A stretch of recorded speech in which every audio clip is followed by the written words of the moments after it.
இல்லை, ஸ்ரீயை பொறுத்த வரைக்கும் ஒரு அடிப்படையில் ஒரு விஷுவல் கம்யூனிகேஷன் ஸ்டூடெண்ட். அவருக்கு ஒரு டைரக்டர் ஆகணுங்கிற ஒரு ஆசை. அதனால கனா காணும் கானங்கள்னு ஒரு சீரியல் விஜய் டிவியில் ரொம்ப ஃபேமஸான ஒரு சீரியல். அதில் ஏடியா ஜாயின் பண்ணுறாரு, அசிஸ்டன்ட் டைரக்டராக ஜாயின் பண்ணுறாரு. அப்புறம் இவருடைய ஆட்டிடியூட்லாம் பார்த்துட்டு அதில் நடிக்க வைக்கிறாங்க. அதில் நடிகராக நடிக்கிறார். அதற்கு பிறகு பட வாய்ப்புகள் கிடைக்குது. வழக்கெண் பாலாஜி சக்திவேல் வந்து காதல் முடித்த பிறகு பண்ணக்கூடிய படம். பெரிய எதிர்பார்ப்புக்கு மத்தியில் இந்த படத்தில் நடித்தார். அந்த படம் இவருடைய ஆக்டிங் ஸ்கோரை பார்க்குறப்ப பெருசாக பண்ணியிருப்பார். அதை தொடர்ந்து லோகேஷ் கனகராஜனுடைய முதல் படம் மாநகரம். அந்த படத்தை இவரும் சந்தீப்பும் சேர்ந்து நடிச்சிருப்பாங்க.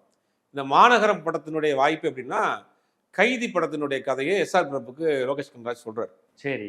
அப்போ கார்த்தி வந்து வேற ஒரு படத்துல பிஸியா இருக்காரு. கிட்டத்தட்ட ஒரு வருஷம் நடிக்க முடியாது. அந்த படத்துல கமிட் ஆயிட்டாரு அப்படின்னா, அந்த அந்த கேப்ல ஒரு படம் பண்ணுவோம் அப்படின்னு பிளான் பண்றாங்க.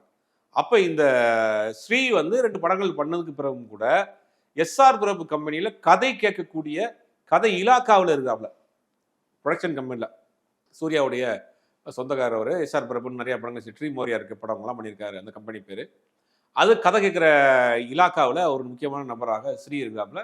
அப்போ நம்ம அந்த கைதி பண்ணுறதுக்கு ஒரு வருஷம் ஆகுது இல்லையா, இந்த கேப்பில் நம்ம ஸ்ரீயை வச்சு ஒரு படம் பண்ணிடுவோம் அப்படின்னு ஒரு பிளான் பண்ணி ஸ்ரீயை வச்சு ஆரம்பிக்கப்பட்ட படம் தான் மாநகரம்.